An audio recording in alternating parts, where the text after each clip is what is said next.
ত্রিপুরার মহারাজা ধর্মমাণিক্য 1714 থেকে 1732 সালে কুমিল্লা সদরে ধর্মসাগর নামে একটি দিঘি খনন করে। আপনারা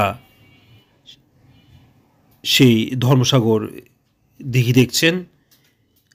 এটি কুমিল্লা সদরে অবস্থিত। বর্তমানে ধর্মসাগরের আয়তন 23.18 একর।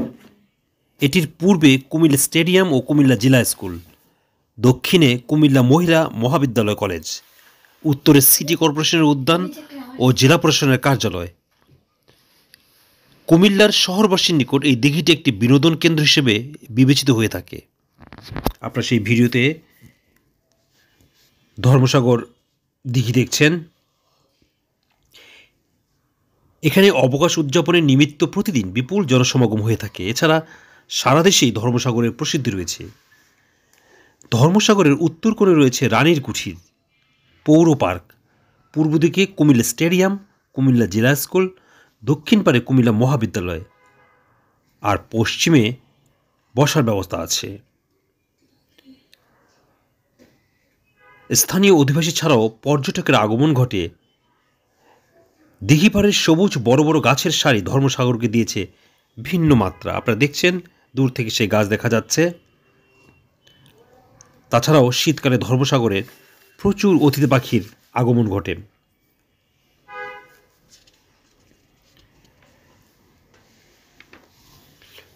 কুমিল্লাকে বলা হয় দিঘির সাগর বা দিঘির শহর।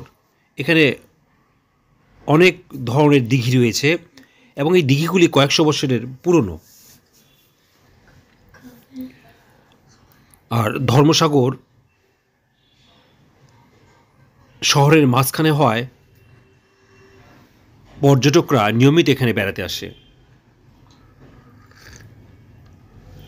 সাগরের পাশেই রয়েছে পৌর পার্ক। আপনারা সেই পৌর পার্ক দেখছেন। পৌর পার্কটাও অনেক বড়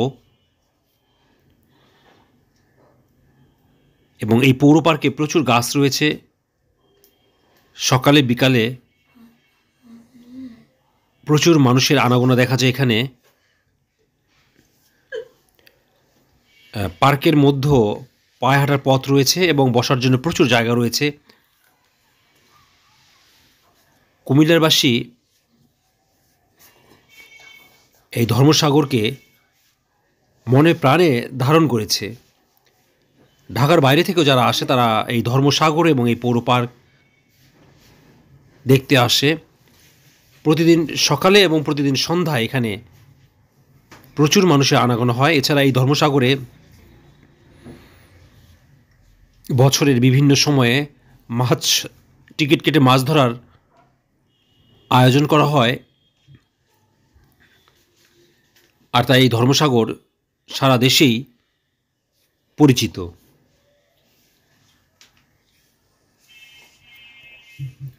ধর্মসাগরের বিভিন্ন লোকেশন দেখছেন।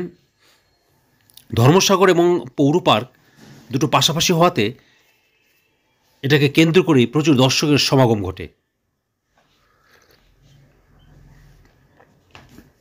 দর্শক, আবার দেখা হবে নতুন জায়গায়। ততদিন আমাদের সাথে থাকবেন। আল্লাহ হাফেজ।